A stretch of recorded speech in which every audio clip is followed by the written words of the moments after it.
Welcome to Art Discourse. This is our call-in talk-in show where our viewers have given us questions and then Chrissy and I read those questions and then answer those questions on the fly.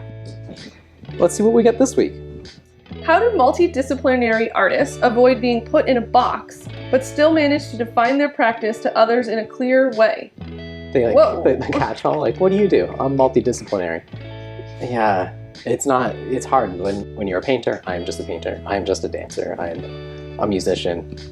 I guess like music has the same problems as like, I'm a bassist, I'm a guitarist. I play all the instruments. Hello, it's me again. I'm calling from a faraway land. Pick up the phone. I'm calling from a different time zone. Heard you are a pretty good source for major topics in art discourse. Hello, I'll leave my questions as a message at the dial tone. Yeah, I guess I've never thought about a multidisciplinary artist being put into a box. So that, I'm not really sure how to answer that particular question. If you have any thoughts on that, please let us know in the comments below. Are we thinking about this in the sense that, like, when you say you're multidisciplinary and people don't really know a lot about the arts in general, that could be a confusing response and they don't know what that means? Okay, so let's talk about that. Like, if you are a multidisciplinary artist and like say you do a whole bunch of stuff and the person you're talking to is like, I don't understand any of that. Yeah. So yeah, because it says like, but still manage to define their practice to others in a clear way. Obviously elaborate on what you do. So if you're a multidisciplinary artist, you're probably not working in every single discipline existing on the planet. So maybe you could specify the varied disciplines that you're working in. Mm-hmm. Kyle and I would be considered multidisciplinary artists because we work in print, we work in painting, we work in installation, we work in community building art projects. Digital. Now film. So, we can distill that down. I think that we also, when we're applying for specific projects, we usually are thinking about what material we're going to be focused on when we're applying for that, and then we sort of specify that in the application. So if I'm applying for a project that's going to be focused on painting a mural, then I talk about myself as a painter. I don't talk about myself as a multidisciplinary artist in that circumstance. Even though I guess, like, if you looked at the breadth of what I do, I would be considered multidisciplinary. Yeah, I get in that circumstance, you are an artist that works in multidisciplines that you're working in one at a time. But when it comes to like somebody who does like a whole bunch of things and smatters into like one project, describing that can be kind of like difficult. You could hire a friend who is a strong writer to help you come up with a stronger way to talk about what you are working with. And you can ask them to help you formulate some sort of like elevator pitch type paragraph that you can give to individuals when you encounter them to say like, hey, this is how my practice covers these disciplines, and whatever that eloquent paragraph would say. Well, I think the question too is interesting because it makes me sort of wonder if there has been a situation where the person asking the question has felt like this term multidisciplinary hasn't really described their practice very well. You have to think about like, what is the gap there for you?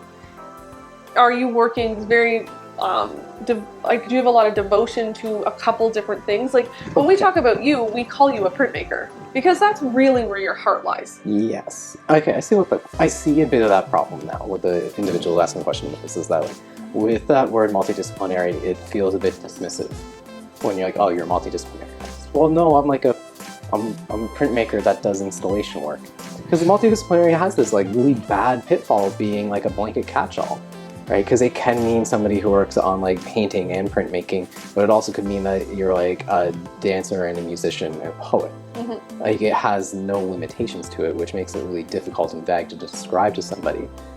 And I think it's really laborious to be like, I am a artist who works in this and this and this and this and this and this, and I can combine all of that with this. Yeah.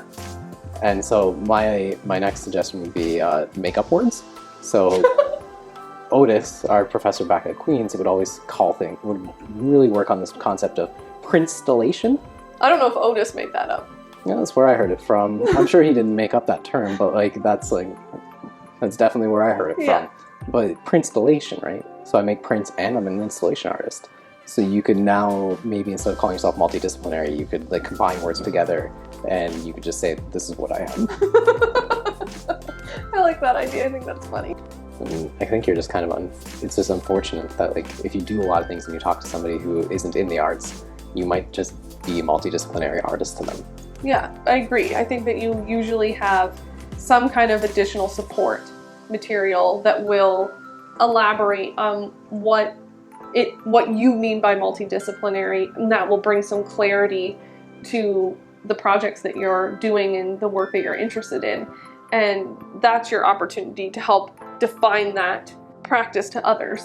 And if you're feeling really uncomfortable with the word multidisciplinary, like Kyle said, maybe find a new way to describe your practice or highlight the parts of your practice that are the most pivotal or that come up no matter what project you're doing, and maybe allow yourself to be that for a little while or call yourself that, see how that feels.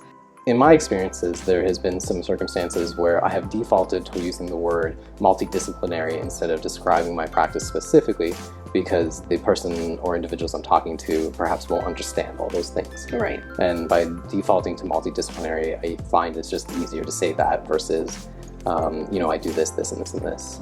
And I think that maybe is a bad choice on my behalf. One, assuming that the individual is not going to understand it. But maybe it's not, because like sometimes like that list of multidisciplinary things is like, it can feel like a weird brag. Like, I was kind of thinking the same thing actually. Like, hey, I do silk screens, I do etchings, I do letterpress, I do installation artwork, I do community-based artwork, I do like digital artwork. Like when you just kind of start listing everything out, like do you really need to list all that stuff? So sometimes just saying multidisciplinary I think is a little bit more polite. But I don't know, maybe you all can answer this. Like, how do you feel about trying to adjust your language to meet the audience, I guess under the assumption that they're not going to understand some of the terms? Or you feel like it's too, I don't know, hoity-toity? like ego-driven to Hoity-toity. to list it all out. Yeah, let us know. This was an interesting question, one that I was definitely not expecting. So, as a multidisciplinary artist, do you feel like you're like kind of sandwiched into a little box? Like not completely understanding how to clearly describe what you do? Let's say goodbye now. Okay. Goodbye. Bye.